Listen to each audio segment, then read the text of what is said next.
Recording is on.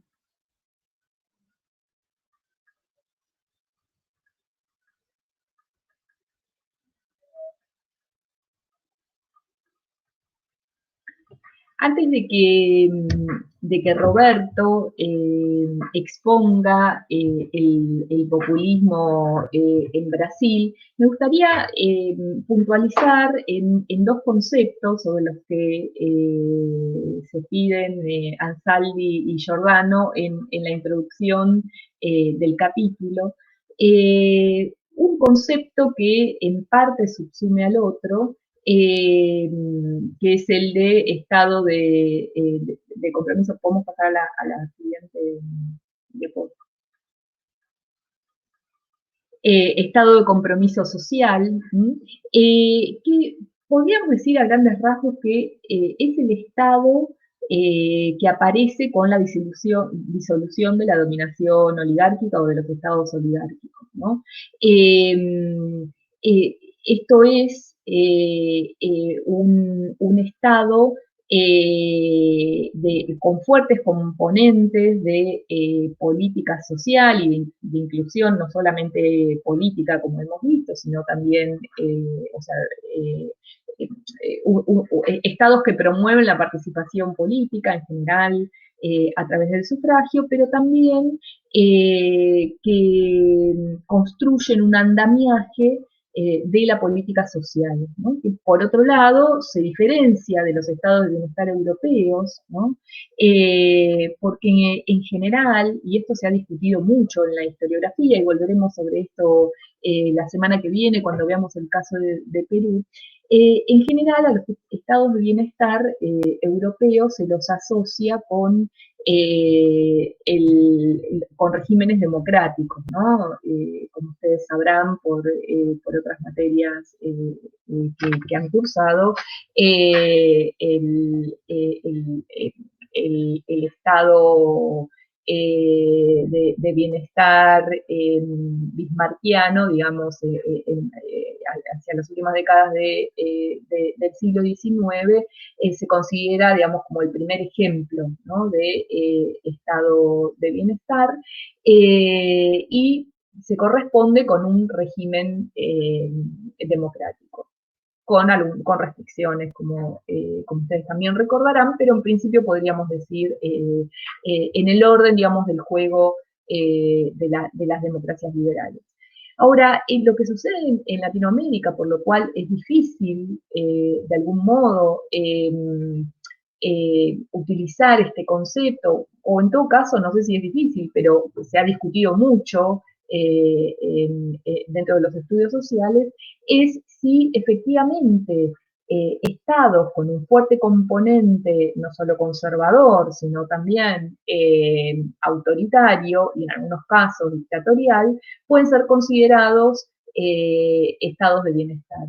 Es por eso que en el caso de América Latina, donde muchos de estos estados de compromiso social que impulsaron políticas sociales fuertes, tienden a llamarse con el nombre de estados sociales, ¿no? Y una de las características fundamentales de estos estados llamados por Ansaldi de compromiso social es que los arreglos políticos, ¿no? Que llevan a determinados grupos al poder son bastante inestables, ¿sí? Digo, no tienen la fuerza que han tenido durante otros grupos y otras características, digamos, de la dominación durante los estados oligárquicos, sino que esos arreglos políticos son inestables porque nuclean a sectores aparentemente disímiles, digamos, o irreconciliables, ¿no? Por un lado, la incorporación de los sectores medios, por otro lado, como vimos la clase pasada, a las masas, ¿no? Que son, en muchos casos, incorporadas con planes desde arriba, digamos, ¿no? Con estados que de forma preventiva organizan un andamiaje social para evitar que la cuestión social desborde las posibilidades de desarrollo capitalista. Pero también en estos arreglos, como decíamos hace un rato, se incluyen sectores no hegemónicos de las oligarquías y grupos que tienen un especial ascenso en la región y que están ligados, digamos, estas burguesías nacionales que están ligadas al desarrollo del modelo de sustitución, modelo de industrialización por sustitución de importación.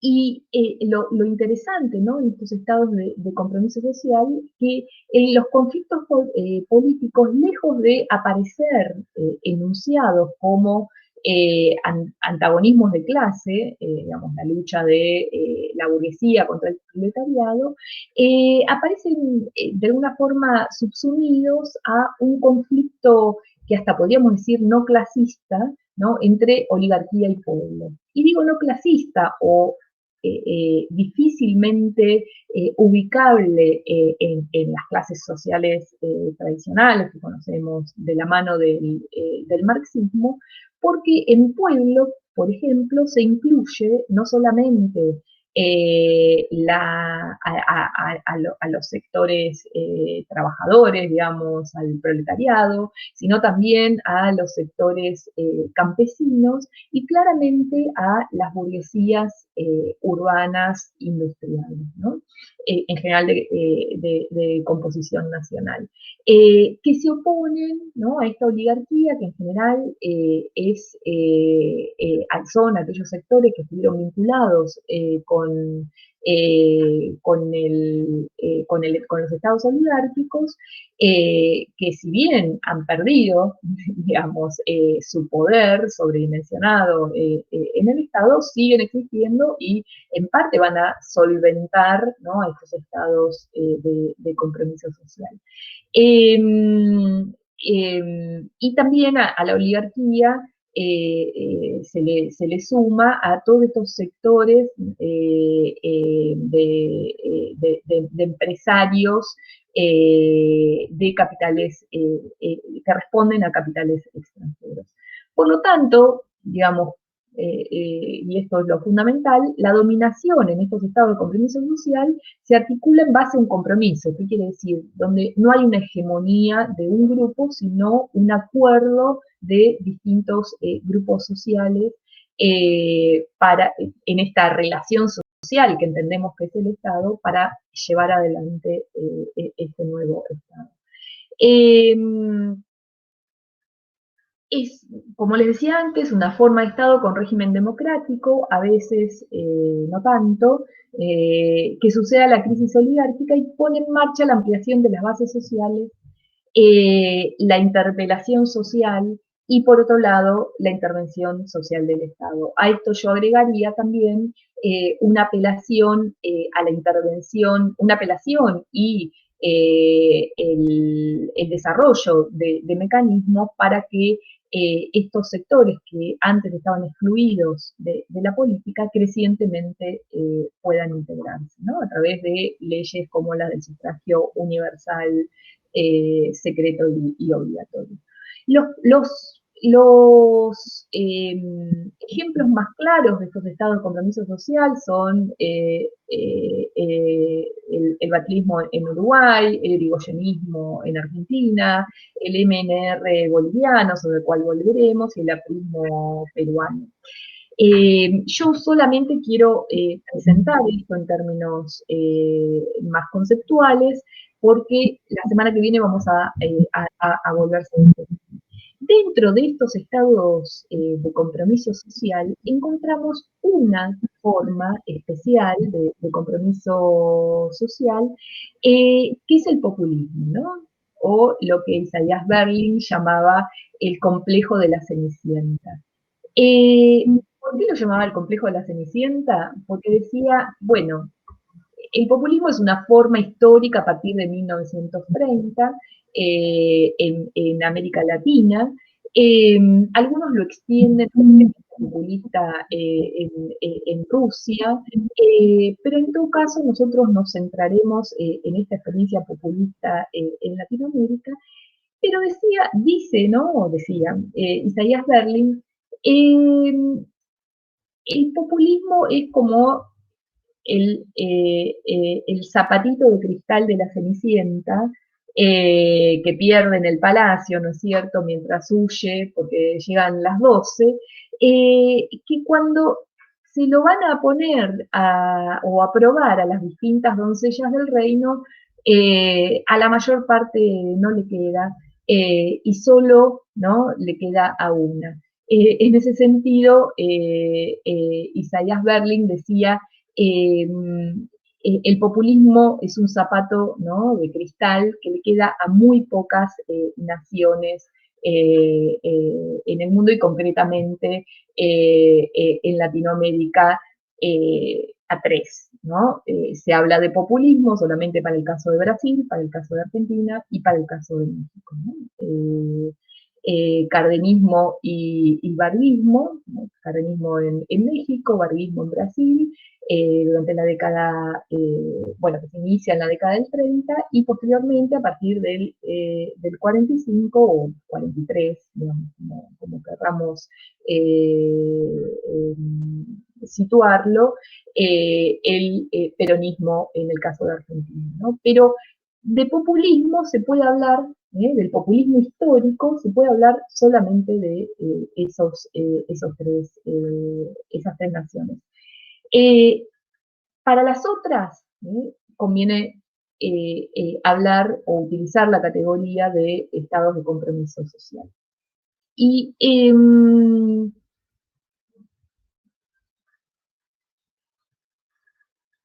acá Agustín dice, ¿es incorrecto marcar el crack del 29 como el mayor factor de la aparición de los populismos y los estados de bienestar en distintas regiones del mundo? Me suena como una sobresimplificación, pero no termino de encontrar otros factores tan determinantes, ya que el periodo de entreguerras suena demasiado amplio. Sí, efectivamente, la crisis es determinante en la aparición de esos estados de compromiso social. Pero hay muchas discusiones que tienden a decir, por ejemplo, que los estados de compromiso social surgen antes, o el Estado social surge mucho antes, a fines de la guerra, al fines del siglo XIX, ¿no? Cuando esta preocupación por la cuestión social se inscribe en la agenda ya de la oligarquía, ¿no?, que está en el poder. En el caso de la Argentina, por ejemplo, podríamos decir, bueno, el irigoyenismo es o forma parte, ¿no?, de una experiencia de Estado social y es previo a la crisis del 30, ¿no?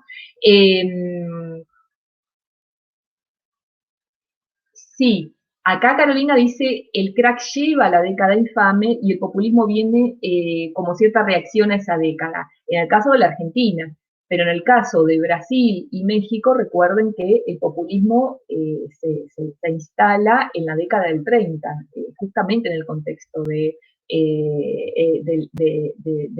la crisis internacional o de los efectos de la crisis internacional en las economías y las sociedades de esos dos países, ¿no?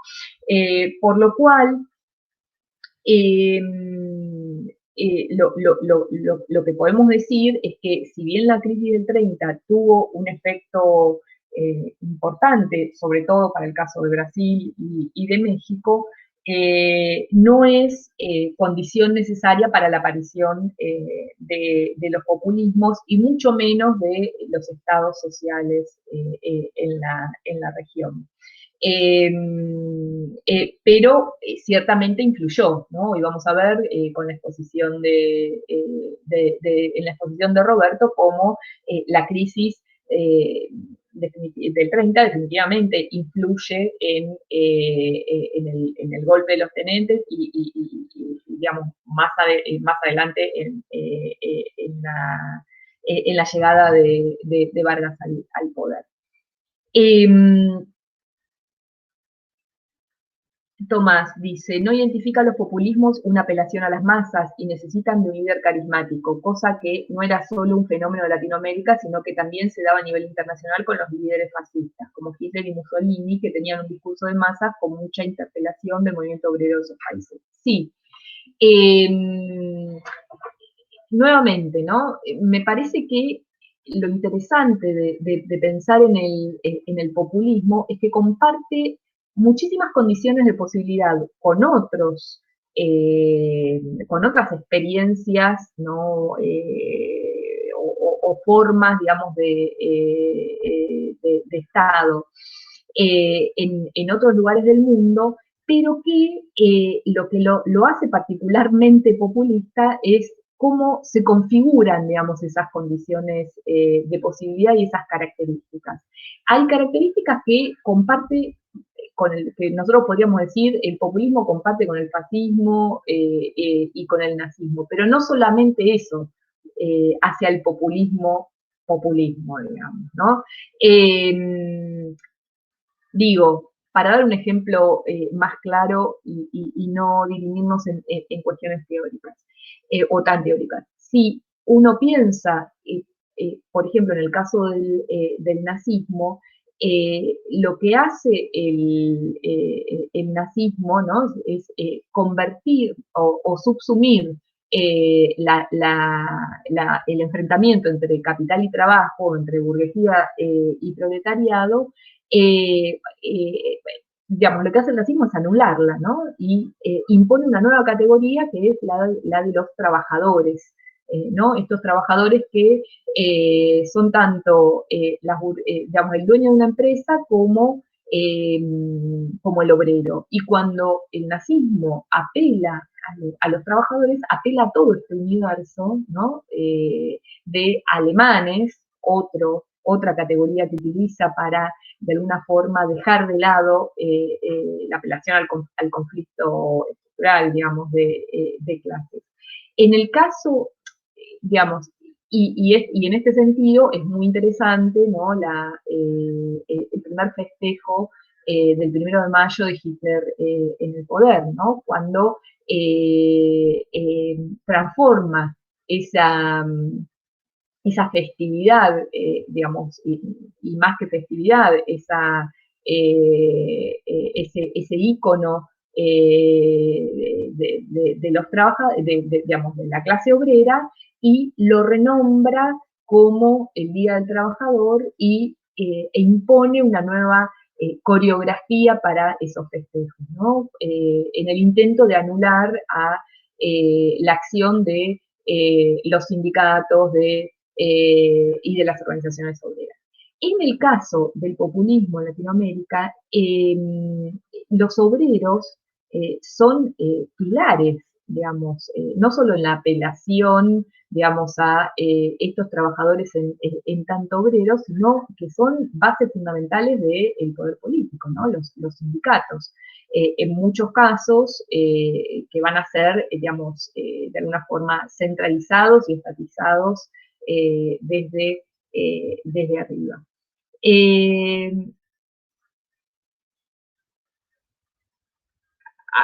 Acá Carolina dice, en realidad parece más la necesidad de darle una organización al obrero ante el temor del avance del comunismo y que los termine absorbiendo.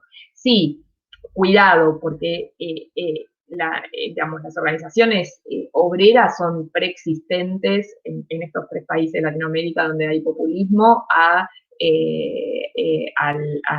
populismo, ¿no? A las formas populistas. Lo que me parece es que lo que se hace es incorporar, digamos, sobre todo fuertemente en el caso de Brasil y en el caso de Argentina, lo que se hace es organizar, digamos, centralizar y organizar desde el Estado o reorganizar desde el Estado a estos sindicatos con las centrales, ¿no? Obreras, o con las confederaciones obreras. Yo creo que no debemos olvidar esto, ¿no? Que existían organizaciones obreras, en el caso de Brasil, muy fuertes y de la mano del comunismo, digamos, uno de los grandes opositores del populismo, y uno de los grandes actores atacados por la censura, digamos, y por la proscripción del populismo, porque, bueno, Vargas lo que intenta hacer es conformar federaciones obreras que dejen de lado, digamos, las diferencias entre gremios organizados por el comunismo, gremios y gremios varguistas, ¿no? Algo similar sucede en el caso de Argentina con el peronismo. Entonces,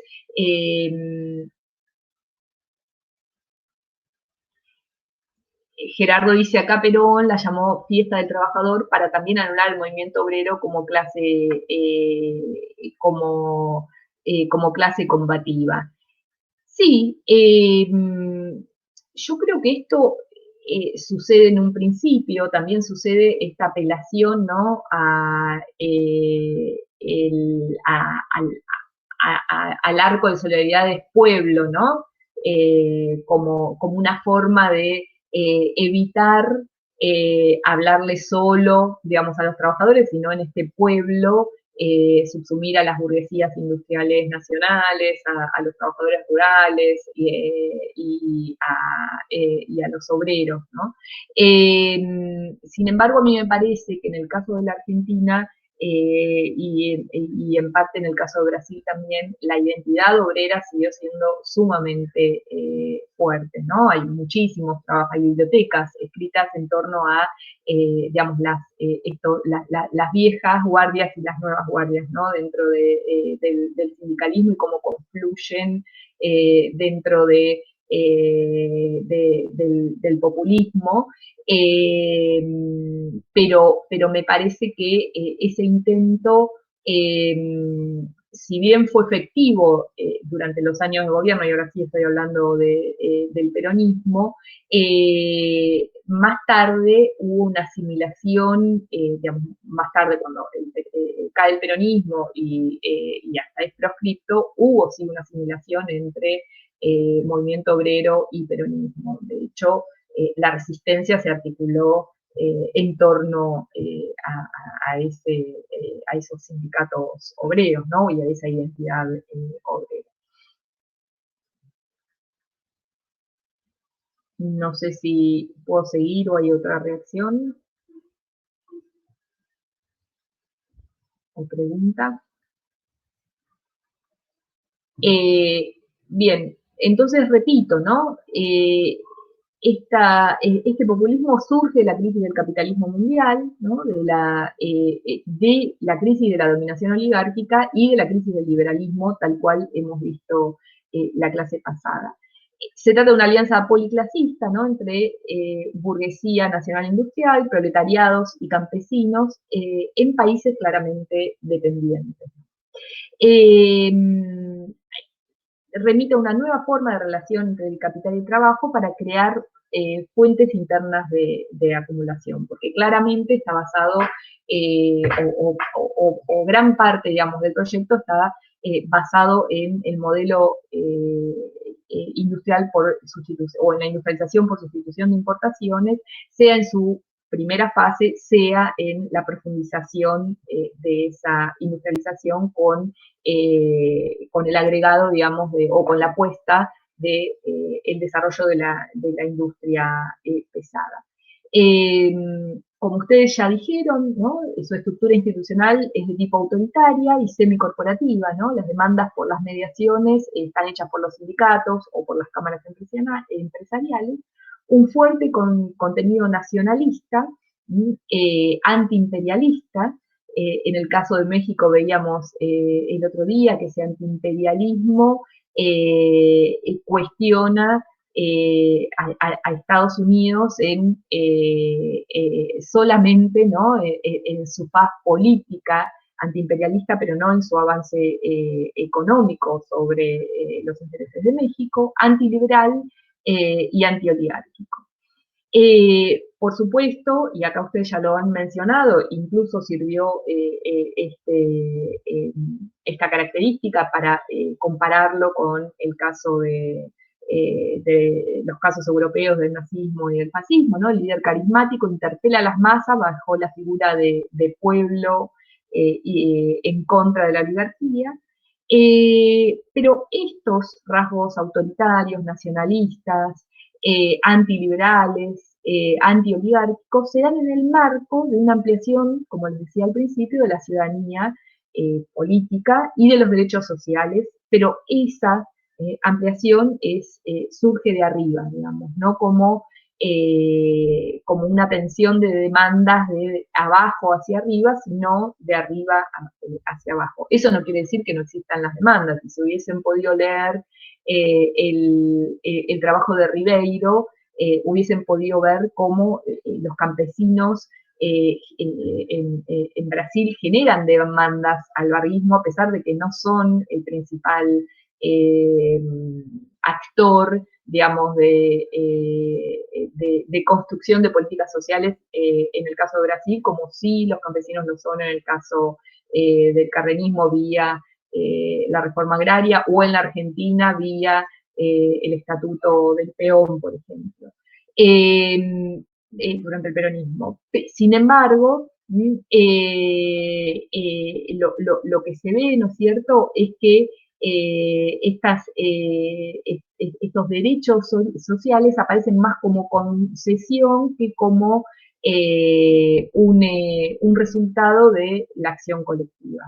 Esto se podría discutir también. Yo no estoy tan de acuerdo con lo que plantean Ansaldi y Giordano en este punto. Me parece que es una interlocución entre ambas cosas. Sin embargo, lo cierto es que las políticas, digamos, como son diagramadas del Estado, son tan fuertes y tan invasivas que de algún modo ocluyen la posibilidad de ver cómo estas demandas se habían gestado desde antes y se estaban gestando en el momento en que son promovidas desde arriba por el Estado. Los partidos políticos son también creados desde arriba, identificados con el Estado, y el líder tiene fuertes bases, ¿no?, clientelares, de reciprocidad con articuladores de estas clientelas que son sus segundas líneas. Si bien vamos a volver sobre las definiciones del populismo, quería dejar, digamos, en claro, ¿no?, que el populismo solo existió en estos tres países, con estas características, y repito los países, ¿no?, Brasil, México y Argentina, y en el resto de los países de la región lo que se dan son estados de compromiso social, entre los cuales también podríamos incluir al populismo, solo que el populismo sería una forma de estos estados de compromiso social. ¿Hay alguna pregunta o alguna duda, además de las que fueron poniendo en el chat, que son muy, muy interesantes?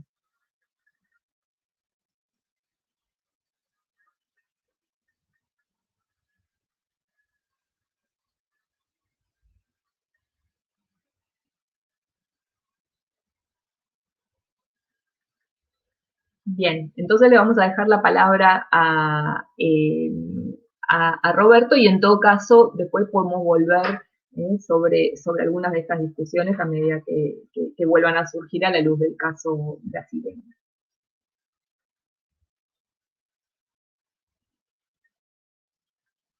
No se escucha, Roberto. ¿Ahora se me escucha? Sí. Ahora sí. Lo que sí, Sí, sí. primero que nada, me van a tener que disculpar porque no encuentro el PowerPoint que armé. De hecho, armé uno para Brasil y otro para México de cardenismo y solamente encuentro el de cardenismo. Parece a propósito. tengo un Word en el que tengo todo apuntado, pero me parece que no tiene mucho sentido mostrarlo. Eso es como ustedes prefieran. Si quieren, les puedo enviar el PowerPoint armado a partir de eso después, o comparto las líneas en Word. No sé qué ven como preferencia. Y me parece que podés compartir el Word como forma, Dale, digamos, como un punteo de temas para poder prestar mejor atención, ¿no? Dada la dale. Ahí modalidad lo... virtual. Sí, sí, sí. En realidad las anotaciones son las mismas, pero no me deja seleccionarlo. A ver. Sí, Verónica va grabada, Este no es. está grabando la clase. No, este no es.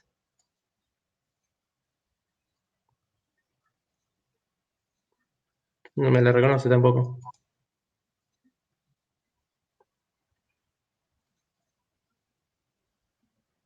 Quizás compartiendo la pantalla completa. Ahí lo ven, ¿no? Sí. Bien. Bueno, y antes voy a tratar de hacerlo de vuelta porque me parece que medio tosco de esa forma. Ahora sí, ahí está. ¿Lo ven, no? Ahora. Y sí. Perfecto. Antes, más que nada, hacer una consulta yo, ¿no? Sobre lo que veníamos viendo hasta acá. Esta diferencia entre lo que vos marcás como estados sociales por un lado y después los estados de bienestar populistas por el otro, ¿no? La digresión que se hace ahí. ¿Parte del principio de la movilización popular como base para la otorgación de determinadas prerrogativas?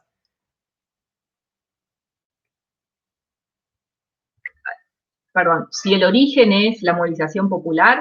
Claro, es decir, la diferencia entre estos dos tipos de Estado, porque yo me acuerdo que también veíamos el Estado, o el ensayo de Estado obrero peruano, Ujú, con el texto de Trinot, pero en ningún ujú. caso se hablaba de populismo en ese momento. No, Ahí la diferencia principal radicaría, digamos, en la apelación a la movilización popular, ¿no? sí, no solo la apelación a la movilización popular, sino que en el origen, ¿no? Hubo algún tipo, digamos, de revolución, sea revolución política o revolución social, ¿no? Como catalogan Ansaldi. En los otros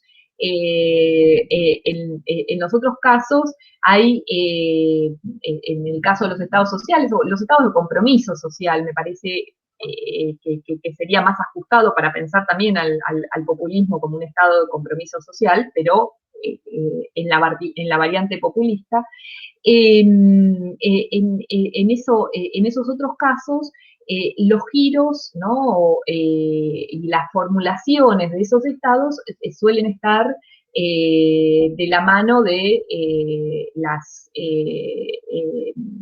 los sectores, digamos, hegemónicos dominantes, ¿no? Que son otros que durante el Estado oligárquico, pero en todo caso forman parte de sectores dominantes ligados al modelo agroexportador digamos, a la vieja, al viejo modelo de Estado. Que en realidad uno, forzando las cosas y diciendo, bueno, como no hubo revoluciones sociales o ni siquiera políticas, lo que aparece es una actitud preventiva de estas élites que van a constituir un nuevo tipo de Estado donde ingresan, digamos, a participar nuevos grupos sociales, pero digamos, esto sí, claramente desde arriba hacia abajo, hay una ampliación del sufragio y hay diagramación de políticas sociales, ¿no? Pero ese movimiento es más de arriba hacia abajo que por una demanda de abajo hacia arriba, como está en el origen de los populismos. Bien, bien, bien. Bueno, entonces, partiendo de eso, más bien sí pasó acá. Yo más que nada preguntaba porque yo había preparado los dos textos, como te comenté, tanto este de varguismo como el de cardenismo, y las diferencias en los dos casos me parecían abismales. De hecho, Knight como que reniega un poco de meter a los tres casos en la misma categoría, ¿no? Uh Y -huh. quizás ahí se vale un poco la prevención de Knight teniendo en cuenta que el Estado populista en México deriva de una revolución social y a veces incluso potencia y consolida los alcances de ese proceso revolucionario. Uh Cosa -huh. que en Brasil sobre todo, pero en Argentina también, no es tan así, sino más bien lo contrario. cada vez se apunta más a una desmovilización de las masas, y como que en ningún momento tampoco se promovió, digamos, el estado de bienestar populista como fruto único de la revolución social o de la misma movilización popular. Bueno, lo que pasa es que en el caso de Brasil y de Argentina no hay revolución social, hay revolución política. Claro. No hay revolución, digamos, social como es en México o en Bolivia, que es el otro ejemplo que dan Ansaldi y Giordano, ¿no? Que nosotros vamos a ver después del parcial en la segunda mitad del cuatrimestre. Pero ahí me parece que la diferencia está en qué está en el origen de los populismos, ¿no? La revolución social o la revolución política. Claro, claro, bien. Bueno, dicho esto, el populismo en Brasil, más o menos lo que sostiene la tesis de Beaufort es que, por un lado, va a surgir de la crisis de los mecanismos de dominación, de dominación oligárquica, pero también del propio liberalismo político para reemplazar esa dominación oligárquica característica del régimen anterior.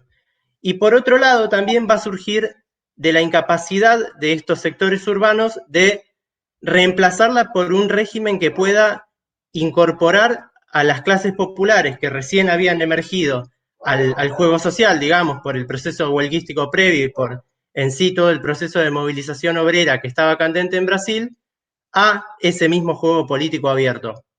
¿Bien? Entonces dice que el populismo carece de una política y una ideología propia, y si bien va a servir para manipular a las masas, esta manipulación nunca va a ser absoluta, porque a las masas en todo momento las relaciones con los líderes populistas les van a servir no solo como forma de expresión política de sus inquietudes, sino también como mecanismo de negociación y de renegociación constante de las prerrogativas que obtenían del Estado. A partir de 1930, las bases institucionales del Estado en Brasil se van a ampliar. Los principales actores que van a estar detrás de este proceso van a ser, por un lado, las clases medias, que van a conformar uno de los grupos antioligárquicos más importantes, pero sin un programa propio, y por otro, el grupo de los tenentes, ¿no? Que va a marcar los primeros años de la lucha del gobierno revolucionario contra la oligarquía, pero que en ningún momento va a encontrar los medios para llegar al poder. Después, por otro lado, marca esto de que si bien la Alianza Liberal va a intentar evitar los movimientos populares y la movilización popular en general, la inestabilidad política posterior provocada por las propias luchas entre los tenentes y la oligarquía, e incluso estos sectores de la oligarquía iluminados que estaban dentro de la coalición, va a ser necesaria la incorporación de las clases populares al juego político. Los distintos mecanismos mediante los cuales estas clases populares se incorporan al juego político se pueden resumir bastante bien en lo que es la legislación laboral, ¿no? Que presenta como primera vía de incorporación de estos sectores a la ciudadanía. La participación electoral de estos sectores va a ir aumentando y va a ir cambiando el proceso electoral mismo con el tiempo, pero en todo momento una característica fundamental de su incorporación a la vida política va a ser a su vez toda la gama de derechos sociales que ganan al principio de ese mismo proceso. Sin embargo, y una vez más retoma esta tesis de que las masas o la clase obrera en sí misma, las clases populares, son manipuladas por el populismo, la participación de estos sectores se va a producir siempre bajo la tutela de los representantes de algún grupo dominante, ¿no? Y esto va a condicionar su ascenso y las propias metas que las clases populares se puedan plantear desde un principio. La clase media radicalizada también se va a integrar a esta coalición de la Alianza Nacional Libertadora y se va a levantar después en 1935 para mostrar su disatisfacción con la misma, pero va a ser brutalmente reprimida por Vargas, lo cual le va a ayudar a consolidar su dictadura hacia 1937. No sé si quieren agregar algo hasta acá.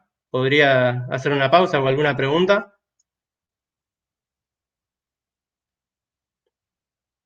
Porque hasta acá, más o menos lo que sería es la crisis del régimen oligárquico en Brasil y sus primeros ensayos de reemplazo, ¿no? Con distintos protagonistas incluso que postulan las prerrogativas por las cuales se van a incorporar a esta nueva coalición antioligárquica, y incluso también es un periodo de disputa entre estos sectores que se plantean reemplazar el régimen previo. Bien. Bueno, por otro lado también va a rescatar que la derrota política de las oligarquías, su remoción del régimen político, su desbanque del poder, no va a socavar su poder económico. El café en Brasil va a seguir siendo el principal producto de exportación y ninguno de los grupos participantes en el poder tampoco lo va a ejercer exclusivamente. En ese sentido, él dice que no hay hegemonía de ningún grupo, ninguno logra imponer su dominación al otro consiguiendo que este último lo acepte, ¿no? Y eso va a obligar al gobierno a moverse constantemente mediante compromisos y conciliaciones para lograr la aceptación de su dominación. El Perdón, jefe del Estado... ¿Sí? te interrumpo un segundito. Acá es donde aparece claramente, ¿no? Este concepto que engloba los populismos como estados de compromiso social, ¿no? Cuando veamos el cardenismo va a suceder exactamente lo mismo. No hay hegemonía como en el caso de los estados oligárquicos o la dominación oligárquica. Sí. Sí, sí, tal cual. No hay hegemonía y tampoco hay ningún sector, digamos, que se entregue por completo a las coaliciones antioligárquicas, renunciando a sus propios intereses, ¿no? De hecho, los jefes de coaliciones también van a estar constantemente marcando esto y marcando la falta de entrega, digamos, de los partidarios de estas coaliciones hacia los líderes de la coalición y las políticas oficiales. Y en el caso de Brasil, además, si bien para el cardenismo ya lo que nos encontramos es un descenso en la violencia política y una creciente negociación dentro del partido de gobierno, en el caso de Brasil, la inestabilidad política generada por las pujas dentro de la coalición antioligárquica va a ser mayor, ¿no? Por más que no sea más sangrienta, se trata de grupos que tienen intereses muy, muy distintos, sobre todo si se tiene en cuenta que en la coalición antioligárquica de Brasil hay elementos de la oligarquía todavía, elementos de la oligarquía que se pueden decir iluminados o que ven la necesidad de ciertas concesiones a las masas populares, pero los hay al fin. Y de eso también es una clara prueba el levantamiento de la clase media en 1935 y la propia necesidad de Vargas de imponer una dictadura para consolidar su dominación en 1937, o más bien la dominación del propio Estado. Y en este marco de compromisos y conciliaciones, el rol del jefe del Estado, el rol de Vargas, va a ser el de ser un árbitro entre todos estos intereses y disputas que conforman la coalición de gobierno. Esos factores van a potenciar la personalización del poder de Vargas, la imagen de la soberanía del Estado sobre la sociedad y la necesidad de participación de las masas, ¿no? La necesidad de participación de las masas, sobre todo a partir de que el constante proceso de negociación y disputa de intereses va a ser necesario que uno se encargue de representarlos él mismo, aun si es frente al jefe del Estado, ¿no? O frente al jefe de la coalición.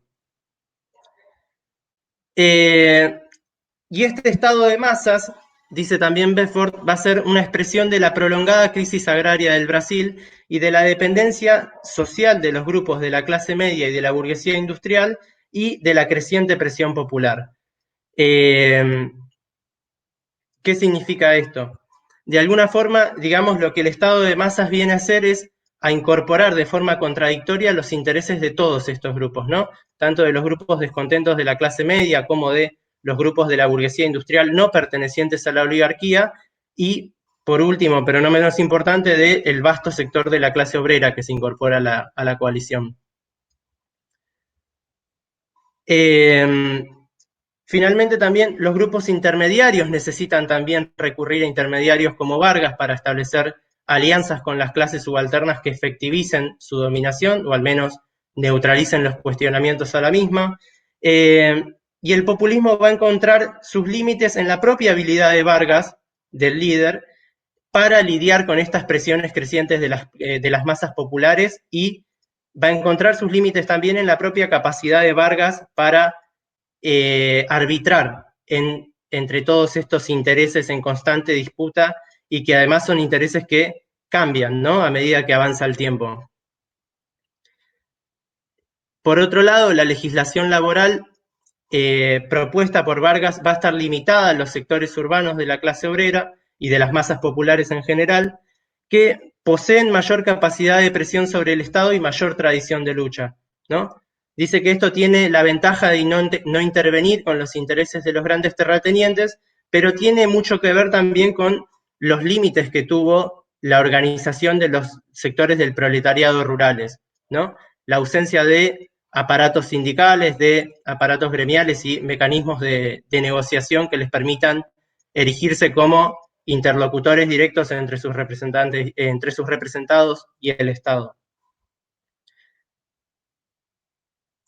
Finalmente, dice Bedford que la manipulación de las masas va a entrar en crisis, ya que abre una vía para una verdadera movilización política popular, exactamente cuando la economía urbano-industrial comienza a agotar su capacidad de absorción de nuevos contingentes y cuando la redistribución se dificultaba más. Ahí es que nos estamos acercando justamente al periodo de la crisis del 30, ¿no? Cuando digamos, los recursos económicos y financieros del Estado empiezan a escasear, va a ser todavía más difícil esta política de conciliación de intereses. El Estado, por un lado, va a tener que lidiar con sectores de la clase obrera y de la burguesía que están muy poco dispuestos a que la crisis se pague a partir de sus bolsillos, y por otro lado también el poco Estado va a tener menos recursos con los cuales apaciguar esas disputas. ¿Se entiende acá? Porque esto me parece importante, digamos, el impacto de la crisis en la desestabilización de la coalición antioligárquica.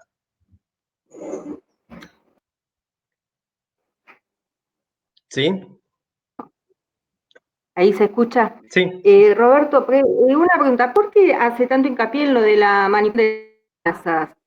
¿Por el Estado que se vuelve como un Estado a través de la burocracia, que no tiene intermediarios?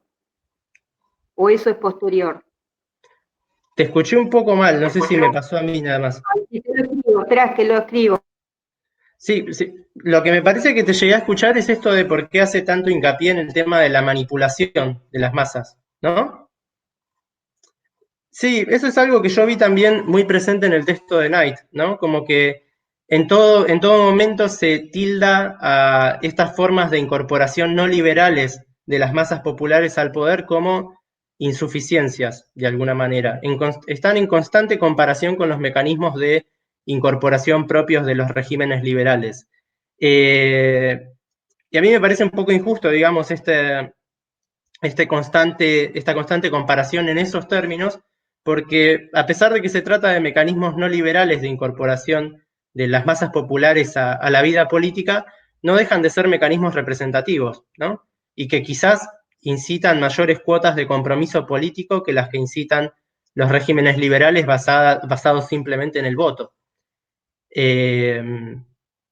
No sé si alguien quiere agregar algo más sobre eso. A mí también me pareció muy interesante y lo vi también muy presente, quizás menos que en el otro texto de Knight, pero lo vi presente también en el texto de cardenismo de Knight. Sí, yo creo que ahí hay también como un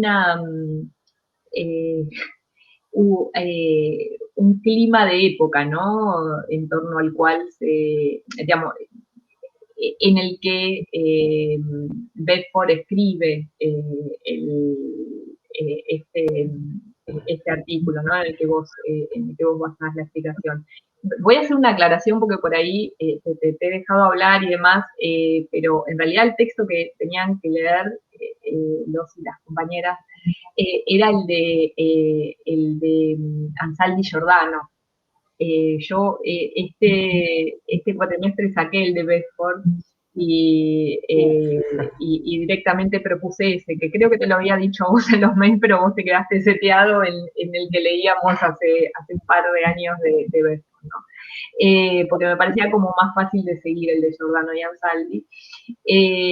Pero volviendo al texto de Bedford, me parece que ahí sí, este concepto de manipulación de las masas ya ha sido bastante discutido, ¿no? En términos de que se ha demostrado bastante la autonomía y la agencia de las masas, digamos, o de los trabajadores urbanos, y la multiplicidad de agencias en esto, ¿no? Que no son meros instrumentos de los caprichos, digamos, y los delineamientos de la política desde arriba, sino que en este proceso también tienen su agencia. Lo mismo para el caso de los trabajadores rurales y los campesinos, ¿no? Que por eso a mí me gusta darles el texto de Ribeiro, porque justamente lo que hace es no solo a partir del relato y de la voz de los campesinos que hacen sus demandas a Vargas, sino que en esas demandas se ve cómo estos grupos tienen su propia agencia, ¿no? Más allá de la política impulsada desde arriba por el populismo. Pero yo creo que es una cuestión, digamos, que tiene que ver con el momento, digamos, en el que tanto Bedford como Knight escriben y maduran, digamos, sus hipótesis, ¿no? Donde, bueno, había relativo consenso sobre esta idea de la manipulación de las masas, que claramente ha sido revisado por la historiografía, ¿no? Y me parece que este es el punto más débil, en todo caso, tanto del texto de Knight como el de Bedford. Sí, sabés que estaba revisando el mensaje y tenés razón, me habías dicho el de Ansaldi, pero como yo no puedo ver los textos que asignan al campus, yo me anoteo directamente de la carpeta que me quedó de tu materia. Y como tenía el de Bedford, sabés que justo preparé el de Bedford. Está Espero que no bien. sea muy distinto de lo que están viendo. No, porque igual Ansaldi y Giordano siguen un poco a Bedford, pero yo después, y ya aprovecho para aclarar, así queda grabado, yo les voy a subir al campus una clase de un colega que les va a servir para ver la cuestión más fáctica del populismo en Brasil, del barrismo concretamente, y para entender, digamos, igual me parece que Ansaldi y Giordano son bastante claros, ¿no? en esa narración, pero en todo caso, por si queda alguna duda, para que vean esa clase, sobre todo la primera parte de la clase donde este colega, que es Ernesto Bojolaski, hace un raconto, digamos, del barrismo en Brasil. ¿Puedo decir Bien. algo? Dale. Yo volviendo al texto de Ansaldi, yo lo que entendí, o lo que leí, fue que las distintas manifestaciones de la clase obrera, el Estado, en sus diferentes países, lo resolvieron a través de la represión. Y él hace una enumeración de la cantidad de efectivos militares que se acercan cuando hay alguna especie de huelga en los distintos sectores, donde las patronales piden ayuda del Estado, el Estado intermedia, pero el Estado intermedia a través de la violencia. Bueno, eso en el caso de los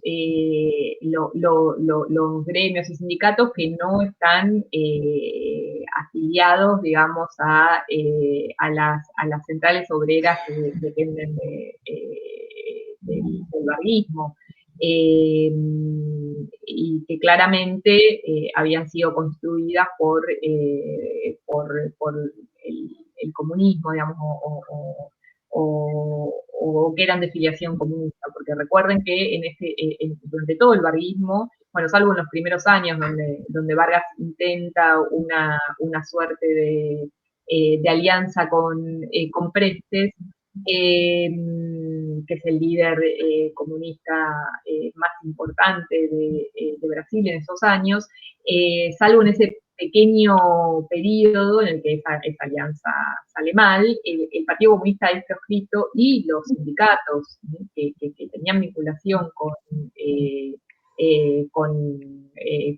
el Partido Comunista también son proscritos y,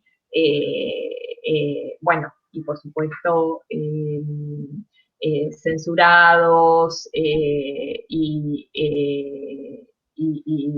violentados, digamos, desde las fuerzas públicas, ¿no?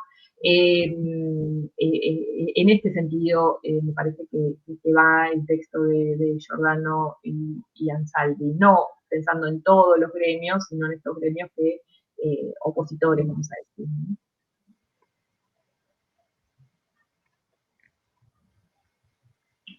Bueno, Bien. yo había leído eso, más que nada que la intervención del Estado se inclinaba más que nada por la patronal y enviaba efectivos militares para reprimir.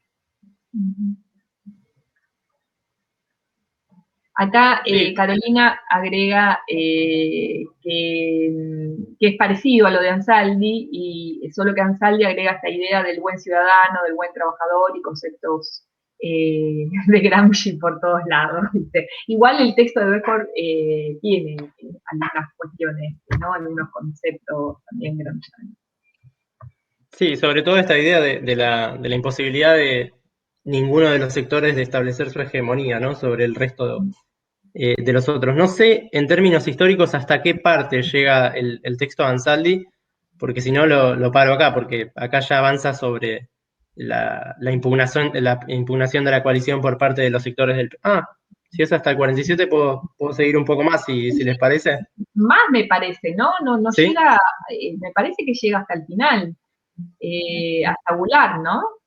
Buenísimo, buenísimo, buenísimo. Sí, yo creo que llega hasta Goulart. Bueno, menos mal que el de Bedford no era un texto nada más historiográfico porque estaba en el horno, si me llegaba a pasar eso. Me pareció igual que había un texto que nosotros veíamos que enfatizaba mucho más en las continuidades de lo que lo hacía Bedford, ¿no? Me parece que Ansaldi enfatizaba mucho más en esta idea de que hay grupos o sectores de la oligarquía que tienen una fuerte presencia en esta coalición antioligárquica, ¿no? Sectores iluminados, sobre todo de la oligarquía. No lo vi tan presente en Bedford y eso me extrañó. No sé si, creo que pensé que me lo habían inventado en determinado punto. Pero debe ser del texto de Ansaldi eso, ¿no? Me parece que es del texto de Ansaldi, pero el que trabaja sobre la disolución del régimen oligárquico, que avanza Claro. sobre la revolución política y sobre los primeros años del populismo también. Claro, sí, sí, sí. Bueno, esto entonces ya lo de la, digamos, lo de la incorporación de sectores oligárquicos lo tienen súper superado a partir de los textos anteriores, no hace falta ni aclararlo. Pero bueno, esto nos habíamos quedado justamente en que la manipulación, entre comillas, de las masas, como la denomina Bedford, entra en crisis, ¿no? En esta imposibilidad del Estado y del jefe del Estado de arbitrar entre intereses que se vuelven cada vez más contradictorios, sobre todo al calor de la crisis económica, ¿no? Y justamente en esta coyuntura y en esta imposibilidad del Estado, el PC, el Partido Comunista, encuentra una oportunidad de empezar a crecer sobre la clase obrera. De hecho, el PC, a partir de la apertura democrática, había llegado a ser uno de los grandes partidos de Brasil, a pesar de ser ilegalizado en 1947. El sistema de partidos en Brasil ya se basaba casi exclusivamente en grupos creados por Vargas al término de su régimen, ¿no? Sobre todo en grupos que eran más o menos, o que estaban más o menos alineados con la política oficialista del gobierno.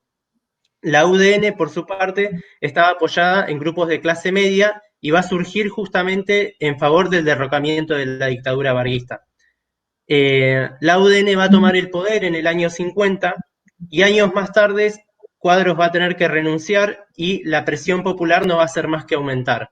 Ya con la presidencia de Goulart, las relaciones entre con las clases populares van a mejorar, pero paradójicamente lo que se va a incorporar ya es la movilización campesina más o menos tardía y los límites urbanos ya habían sido rebasados previamente, por lo cual se termina poniendo en cuestión incluso la gran propiedad, ¿no?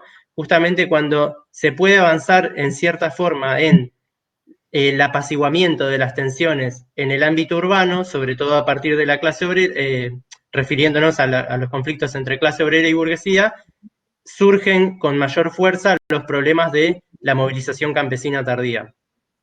Y persiguiendo reformas estructurales para dar una solución a estos conflictos crecientes, Goulart va a terminar provocando la crisis del régimen de conjunto, ¿no? Y la movilización de las fuerzas populares va a terminar por escapar a su control y el equilibrio entre los grupos dominantes se va a romper. Y acá finaliza la exposición, Bedford. No sé si seguían un poco más con Ansaldi en esto. No, yo creo que más o menos llega hasta ahí. Lo que yo insisto, para no hacer una exposición más práctica, ¿no? sobre esto, aparte me parece que es tan interesante poder hacerlo a través de un PowerPoint, les voy a subir la clase de Ernesto Bojolaski para que, sobre todo la primera parte, presten atención, ¿no? Que sería como la primera media hora o 40 minutos, pero me parece que les va a quedar bastante claro la cuestión más fáctica del desarrollo del varguismo. Acá dice Ansaldi corta en la página 111 con el 49, pero ustedes tenían que leer hasta la 114, me parece, ¿no? Termina con la elección que gana Dutra. En 1945 dice la cantidad de votos que sacó cada uno y hasta ahí termina la 114. Después nombra varios de los periodos, o sea, no es cronológico. Okay. Va mezclando, habla de todos los periodos de Vargas hasta su fase populista, que es la última. Okay. Pero va mezclando cronológicamente. Sí. Y además que ahí empieza con Argentina y creo que después vuelve, sí. Terminaría entonces, digamos, con el gobierno de Vargas. Sí, tal cual.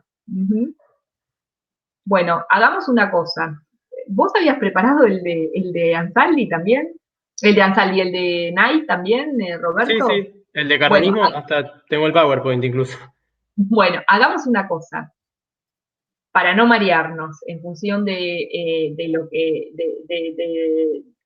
leyeron los estudiantes. Vamos a cortar acá, y a mí me gustaría que para la clase que viene, que ahora ya les subo el texto, lean un nuevo texto de Knight que analiza el populismo, que se llama Cardenismo, Coloso, Catramina, y ese lo vamos a discutir el jueves que viene. Yo ahora les voy a subir el Power que les presenté yo, esta clase, la de Bojolaski, y el texto de Knight para que lo puedan leer y lo podamos discutir el jueves que viene, porque me parece que va a ser más interesante si ustedes lo pueden leer y lo podemos discutir. Lo que sí invito es a que lo lean, así podemos discutirlo entre todos.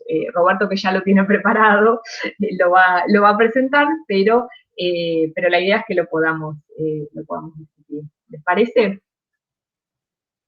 Acá ya me dicen sí, ok, perfecto, ya.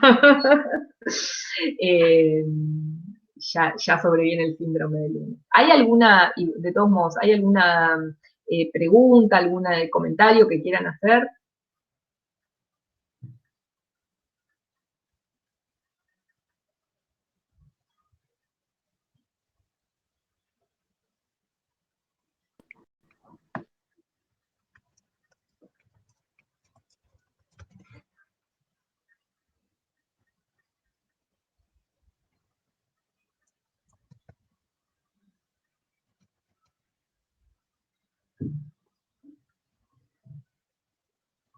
Bueno, entonces, como dirían los psicoanalistas, lo dejamos acá. Yo ahora ya les subo todo y les pido, los invito a que por favor, para el jueves que viene, lean el texto de Alan Knight, que no es muy largo, pero ustedes ya tendrán experiencia en esto. Para seguir a Knight hay que concentrarse bastante porque, por su forma de argumentar, ¿no? Porque el texto que van a leer es bastante parecido en su forma narrativa al que leyeron para la para la clase pasada, si no me equivoco, o la anterior, sobre la Revolución Mexicana. Bueno, entonces aquí dejamos. Bueno, yo les pido disculpas porque sinceramente pensé que era el de Bedford. Me quiero matar. Menos mal que el texto no agarró cuestiones más historiográficas porque les iba a pegar una mareada espléndida.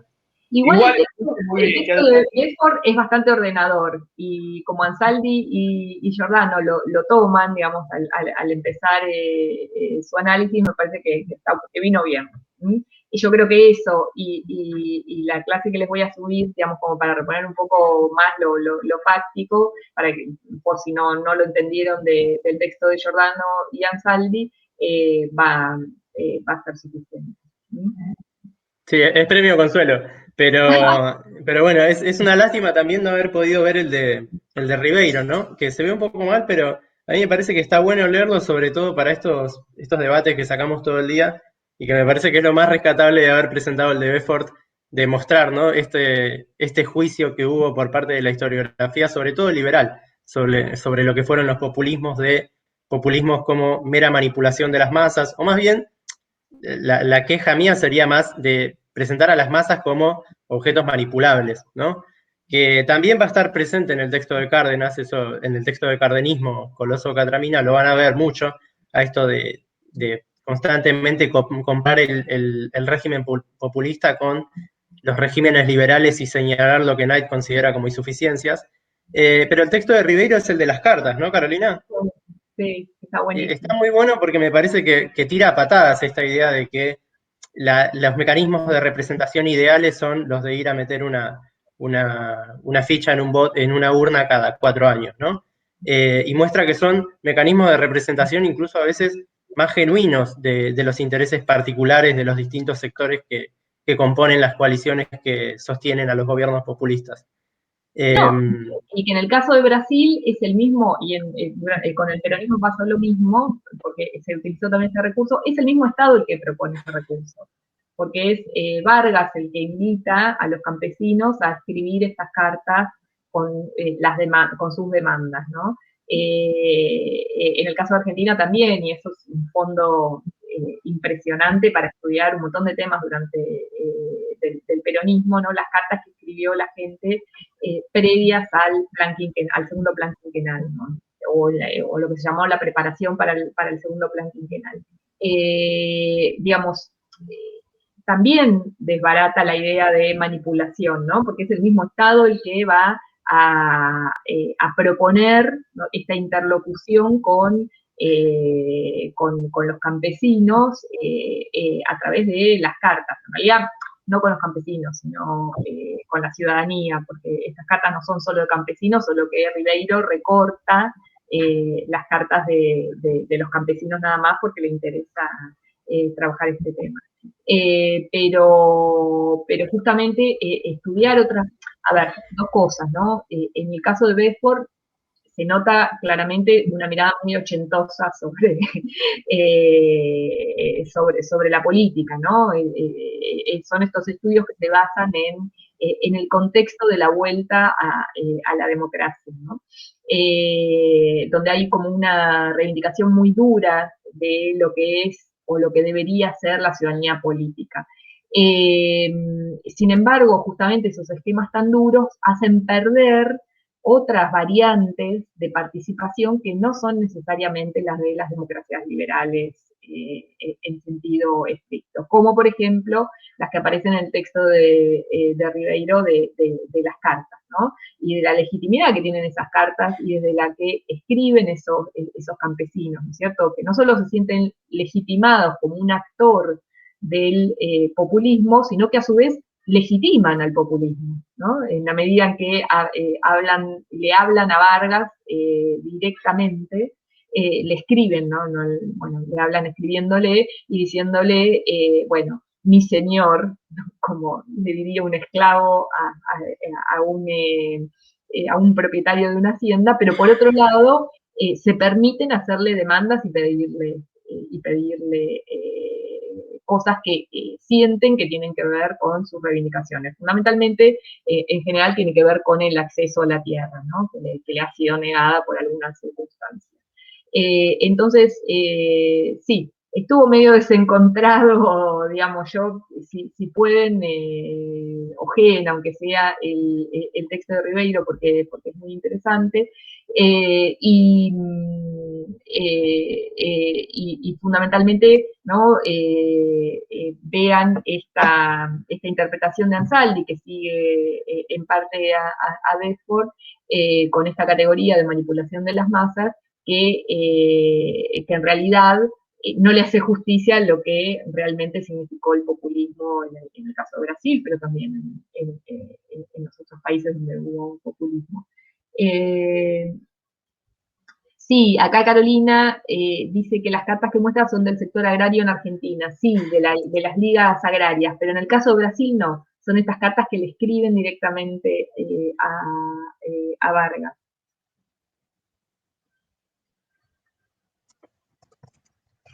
Acá Guillermo te dice, tranqui, Roberto, estuvo bueno, el discurso de Perón en la bolsa está documentado, no lo inventó ningún liberal. Bueno. Bueno, menos mal, menos mal.